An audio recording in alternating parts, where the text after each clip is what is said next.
আসসালামু আলাইকুম। তো অনেকেই পিএক্সআর নেটওয়ার্ক নিয়ে একটা প্রশ্ন করছেন যে ভাই ২০ তারিখে পিএক্সআর এর যে কয়েনটা আছে সেটা বিভিন্ন এক্সচেঞ্জের সাইডে লিস্ট হওয়ার কথা আছে। তো এটা সর্বশেষ আপডেট কি? এটা কি স্ক্যাম করলো নাকি আমাদের পেমেন্ট দিবে? বিস্তারিত বলেন। তো আমি আপনাদের বিস্তারিত আসলে জানিয়ে দিব এটা সর্বশেষ অবস্থাটা কি, এটা আমাদের পেমেন্ট দিবে নাকি স্ক্যাম করবে, কোনটার সম্ভাবনা বেশি। পাশাপাশি পিএক্সআর বেজ ওয়ালেটটা আমরা আবার ফেরত পাবো কিনা সে সম্পর্কে আমি আপনাদের বিস্তারিত একটা ধারণা দেওয়ার চেষ্টা করবো ইনশাল্লাহ। তো তার আগে বলে রাখি ভাই, তারা এখন আমাদের চ্যানেলটা সাবস্ক্রাইব করেননি, অবশ্যই চ্যানেলটা সাবস্ক্রাইব করবেন, ভিডিওটা লাইক দিবেন এবং ডেসক্রিপশন বক্সে মোর অপশনে ক্লিক করে দেওয়ার পর যে টেলিগ্রাম চ্যানেলের লিঙ্ক আপনারা পাবেন, এই টেলিগ্রাম চ্যানেলে আপনারা সবাই জয়েন থাকবেন। কারণ এখানে বিভিন্ন আর্নিং রিলেটেড ভিডিও, বিভিন্ন আর্নিং অ্যাপসের পেমেন্ট প্রুফ আমরা বিস্তারিত তথ্য সহ কিন্তু শেয়ার করে থাকি। এই যে দেখেন, যারা টিআরএক্স ইনকাম করতে চান, ঠিক আছে, তাদের জন্য এটা একটা ভালো সাইট, টোন কাসা টিআরএক্স সাইট। এটাতে মাত্র 10টা টিআরএক্স থেকে কিন্তু আপনি আনলিমিটেড এখানে ইনভেস্ট করতে পারবেন এবং 5টা টিআরএক্স হলে আপনি এখান থেকে কিন্তু উইথড্র করতে পারবেন। সো এরকম বিভিন্ন আর্নিং রিলেটেড ভিডিও পেতে অবশ্যই আমাদের এই গ্রুপে সবাই জয়েন থাকবেন। তো পিএক্সআর নেটওয়ার্ক নিয়ে আমি কথা বলি। আমরা কিন্তু মোটামুটি সবাই জানি যে এটা 20 তারিখে বিভিন্ন এক্সচেঞ্জ সাইটে লিস্ট হওয়ার কথা ছিল এবং সেই অনুযায়ী তারা পিএক্সআর বেজ ওয়ালেট নিয়ে এসেছিল, কিন্তু দুর্ভাগ্যজনকভাবে সেই পিএক্সআর বেজ ওয়ালেটটা অ্যাপসটা আমাদের ফোন থেকে সবার অটোমেটিক্যালি কিন্তু ডিলিট হয়ে গেছে। এটা কিন্তু আমাদের কাউকে ডিলিট করতে হয়নি, অটোমেটিক্যালি ডিলিট হয়ে গেছে, কয়েনগুলোও কিন্তু হারিয়ে গেছে। তো এটা নিয়ে তাদের অফিসিয়াল আপডেটটা আমি আপনাদের একটু দেখিয়ে দিয়ে আসি।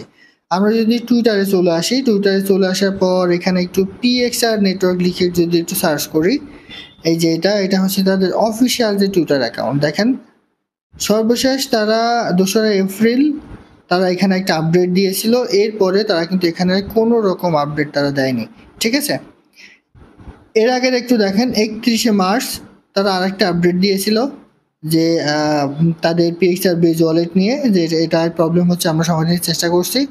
এরপর 31শে মার্চ তারা এখানে আপডেট দিয়েছিল যে কয়েন স্টোরে এটা লিস্ট হবে। দেখেন, make a calendar, PXR will be listed on coin store on April 2024, মানে এপ্রিলের 20 তারিখে তারা কিন্তু এটা লিস্ট করবে। এই কথা কিন্তু আমাদেরকে বলেছিল কয়েন স্টোর নামে একটা এক্সচেঞ্জের সাইটে। তো তারপরে তারা কিন্তু আমাদেরকে সময় নিয়েছিল, যখন আমাদের পিএক্সআর বেজ ওয়ালেট অ্যাপটা ফোন থেকে অটোমেটিক্যালি আনইনস্টল হয়ে যায়, তারপরে তারা কিন্তু এখানে 7 দিন সময় নিয়েছিল। সেটা কিন্তু গত আপনার 2রা এপ্রিল, এখন কিন্তু 15 তারিখ।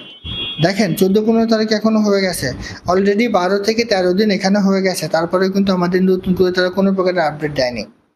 সেহেতু আমরা ধারণা করতে পারি যে এটা স্ক্যাম হওয়ার খুব দ্বার প্রান্তে কিন্তু চলে আসছে। যদি এটি স্ক্যাম না হতো তাহলে কিন্তু আমাদেরকে হয়তো বা তারা এখানে গুরুত্বপূর্ণ কোনো আপডেট দিয়ে দিত যে আপনারা ওয়েট করেন, আমরা কাজ করছি, এটা সেটা বিভিন্ন বিষয় কিন্তু তারা বলতে পারতো। বাট দেখেন, তারা টুইটারে একদমই পোস্ট করা কিন্তু বাদ দিয়ে দিছে। 2 তারিখের পর থেকে তাদের কোনো রকম এখানে কোনো রকম টুইট কিন্তু নাই। অর্থাৎ আপনি বলতে পারেন যে 90% এটা স্ক্যাম করেছে, আর ফিরে আসার সম্ভাবনা যদি বলেন সেটা খুবই কম, 10% বললে হয়তো একটু বেশি হবে। তবে এটা আসলে বলা যেতেই পারে যে 10% সম্ভাবনা থাকলেও থাকতে পারে। কারণ একটা বিষয় একটু খেয়াল করুন, যদিও তারা এখানে কোনো রকম আপডেট দেয়নি, তারপরেও তাদের পিএক্সআর বেজ ওয়ালেট অ্যাপসে, মানে পিএক্সআর নেটওয়ার্ক অ্যাপসে এখনও পর্যন্ত কিন্তু আমরা মাইনিং করতে পারছি। সব কিছু কিন্তু ঠিকঠাক। দেখেন, এই যে আমি মাইনিং করেছি, সেটা কিন্তু এখনও মাইনিং এখানে পর্যন্ত আছে।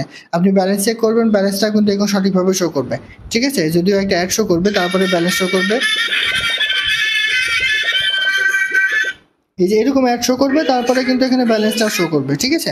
এরকম অ্যাড শো করার পরে এখানে কিন্তু ব্যালেন্সটাও শো করবে। সব কিছুই কিন্তু ঠিকঠাক আছে, অ্যাডও শো করছে, ঠিক আছে। বাট তারা এখানে নতুন করে কিন্তু কোনো রকম আপডেট দেয়নি।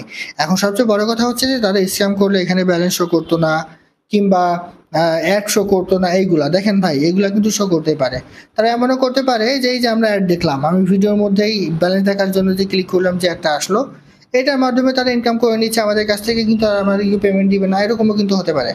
কারণ যারা ইউটিউবিং সম্পর্কে বোঝেন কিংবা অ্যাডসেন্স সম্পর্কে যারা বোঝেন, ঠিক আছে, যেমন পিআই নেটওয়ার্কের কথা আমরা বলি, আমরা কিন্তু অনেক দিন ধরে পিআই নেটওয়ার্কে কাজ করে যাচ্ছি। তারা অ্যাডসেন্সের মাধ্যমে যেই অ্যাডগুলো আমাদেরকে দেখিয়েছে, সেই অ্যাডগুলো থেকে হিউজ পরিমাণে একটা অর্থ কিন্তু তারা সেখান থেকে ইনকাম করে নিচ্ছে। সেমভাবে পিএক্সআর অথরিটিও কিন্তু এই অ্যাড দেখানোর মাধ্যমে হিউজ পরিমাণে একটা ইনকাম কিন্তু তারা করে নিচ্ছে। মাঝখান থেকে তারা যদি আমাদেরকে পেমেন্ট না দেয়, সম্পূর্ণ লাভটা কিন্তু তাদের। এমনও হতে পারে যে তারা স্ক্যাম করেছে, শুধুমাত্র তাদের ইনকামের জন্য তারা অ্যাপসটা ওপেন রেখেছে, এরকমও কিন্তু হতে পারে, ঠিক আছে। তবে ধারণা করা হচ্ছে যে এটা স্ক্যামের আসলে একদম কাছাকাছি চলে আসছে। আর যেহেতু 20 তারিখের মধ্যে তারা বলেছে যে 20 তারিখের মধ্যে এখানে কোনো একটা আপডেট আসবে, অলরেডি কিন্তু আজকে 16 তারিখ। আর 4টা দিন আপনারা ওয়েট করেন, আর 4 দিনের মধ্যে যদি এখানে কোনো রকম আপডেট না দেয় তাহলে আপনারা ধরে নেবেন যে 100% এটা স্ক্যাম করেছে। কারণ আপাতত এটা স্ক্যাম হওয়া ছাড়া আর অন্য কোনো ওয়ে কিন্তু আমি দেখছি না। কারণ তারা এখানে কোনো রকম টুইট কিংবা কোনো কিছু কিন্তু এখন পর্যন্ত করেনি। ঠিক আছে, আশা করি ক্লিয়ার করতে পারছি। খুব বেশি গুরুত্ব দেওয়ার দরকার নেই, আপাতত পিএক্সআর অ্যাপসটা আপনার ফোনে রেখে দেন। 20 তারিখে যদি কোনো আপডেট না দেয় তাহলে আপনারা সেগুলো আনইনস্টল করে দেবেন। ঠিক আছে, এটা ছাড়া কিন্তু পিএক্সআরে বলার মতো কিন্তু কোনো রকম বিষয় কিন্তু নাই। এখানে পিএক্সআর বেজ ওয়ালেটের কথাই বলে না কেন, পিএক্সআর যদি স্ক্যাম করে তাহলে বেজ ওয়ালেট দিয়ে আপনি কী করবেন, কোনো রকম কিন্তু প্রয়োজন নাই। সো স্ক্যাম করার সম্ভাবনাটাই কিন্তু এখানে বেশি দেখা যাচ্ছে। তো আশা করি বুঝতে পারছি। এটাই ছিল আজকের ভিডিও। ভালো থাকুন, সুস্থ থাকুন, আল্লাহ হাফেজ।